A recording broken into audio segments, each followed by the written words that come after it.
So now Trump has a plan for Gaza. We'll find them a plot of land, maybe 2 or more.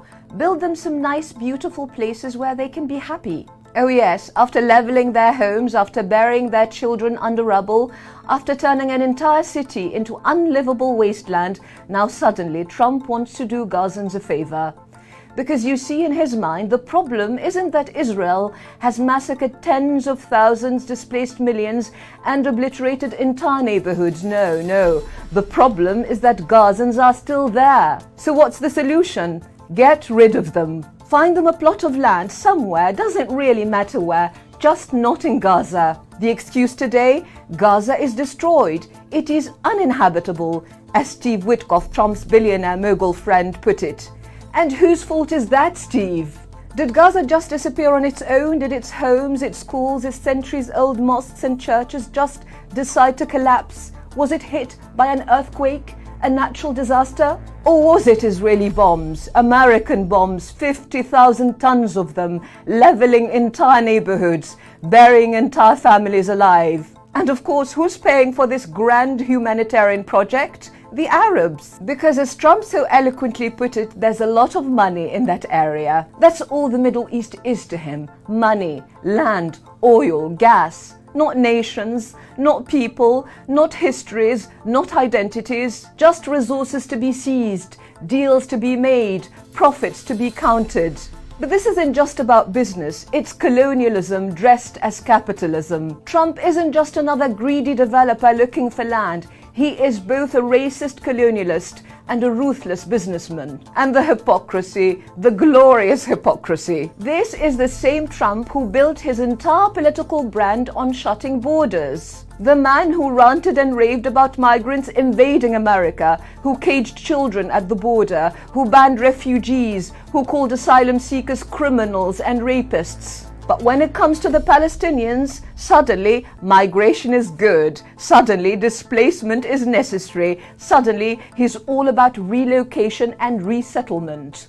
Trump, the man who fought tooth and nail to keep refugees out of America, now wants to force Palestinians out of their homeland. It's not just hypocrisy, it's grotesque. And it's not just Trump, it's the entire system that enables him. Because let's be clear, the forced transfer of Palestinians isn't some fringe idea. It's not just the delusion of Israel's far-right extremists. Smotrich and Ben-Gvir's vision of mass expulsion is now US policy. Palestinians must leave, Gaza must be emptied, and to make it palatable, it's all being rebranded as voluntary migration.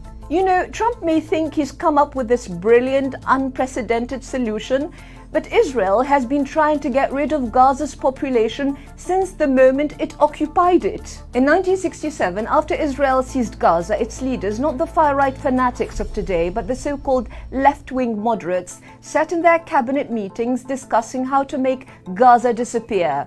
Prime Minister Levi Eshkol spoke openly of emptying out Gaza first. Not ruling it, not even controlling it, removing it. Defense Minister Moshe Dayan suggested that only a quarter of Gaza's population should remain, while the rest must be removed from there under any arrangement that's made. Eshkol wanted to make life so unbearable that Palestinians would simply leave on their own. He was clear about the method. He says, and I quote, "Perhaps if we don't give them enough water, they won't have a choice because their orchards will yellow and wither." Another minister, Yosef Sapir, put it more bluntly, "We should take them to the East Bank, that's Jordan, by the scruff of their necks and throw them there. And I don't know who will take them, especially the Gaza refugees." Remember, 87 of Gaza's inhabitants are refugees from the towns and villages cleansed in 1948 to make way for Israel. The same language, the same logic, the same genocidal vision. The only difference, back then in 1967, Gaza's population was 400,000. Today, it's 2.5 million. Eshkol's plan failed, and so will Trump's. Because Gaza is not a land without a people. Gaza is not some plot for sale. Gaza is part of Palestine, and Gaza does not surrender. Gaza has always resisted. Dayan, the man who wanted to thin Gaza's population, thought he had finally crushed its resistance in the 1970s. He thought that if he could assassinate Ziad al-Husseini, the Palestinian commander leading the resistance in Gaza and northern Sinai after their occupation, the fight would end. He was so convinced of it that in frustration he admitted, "I rule Gaza by day, but al-Husseini rules it by night." So Israel went after him. They arrested his mother, Suad al-Husseini, tortured her, gouged out one of her eyes. And on November 21st, 1971, they finally assassinated Ziad when he was only 32. And they thought that was it. That Gaza would break, that its people would submit, that its resistance had been buried with him. It wasn't. It only grew stronger. And as Mahmoud Darwish, the famous poet, wrote in 1971, "Gaza is no longer a city.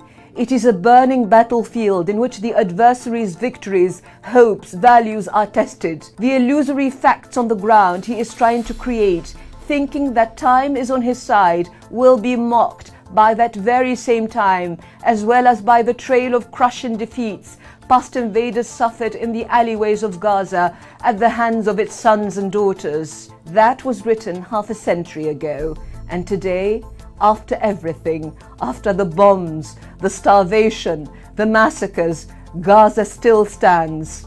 Trump may repeat it 100 times. Take the people, take the people, take the people. But the people of Gaza have already answered with their bodies, with their voices, with their march through the ruins, with their refusal to leave the land that is theirs.